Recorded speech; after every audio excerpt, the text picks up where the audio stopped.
Så, måske har du hørt om energikrisen, og måske du troede, den var forbi. Det er den egentlig også. Men nu skal forbrugerne bare forholde sig til efterdønningerne, hvor flere og flere energiselskaber dukker op og kæmper om at få dig som kunde. Men hvordan ved du egentlig, om det er et godt tilbud, du får, når du er en sælger i røret? Og hvordan undgår du de her energiselskaber, som ikke har helt rent i posen? Jeg skal lige prøve at gå ned i kundeservice.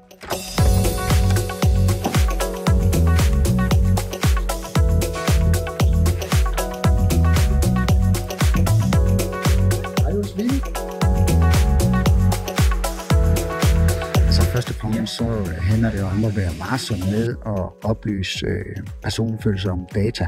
Vi oplever i perioder, at vi har kunder, der er sådan ufrivilligt lige pludselig er skiftet selskab fra den ene dag til den anden. Det sker typisk, hvis man kommer til at oplyse sine personfølsomme data som CPR-nummer. Hvis man skal tilmelde en kunde, så skal man bruge CPR-nummer.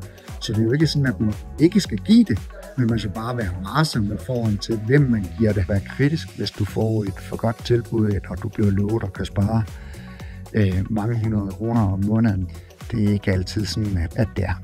Bliver du kontaktet af en sælger, der oplyser, at de har et samarbejde med SEF Energi, eller for den sags skyld har opkøbt SEF, så passer det ikke.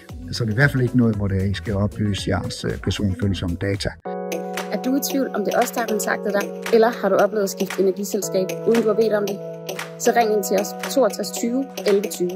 Så kan vi bede eller afkræfte, om det er os, du har snakket med, og vi kan hjælpe dig med at skifte tilbage igen.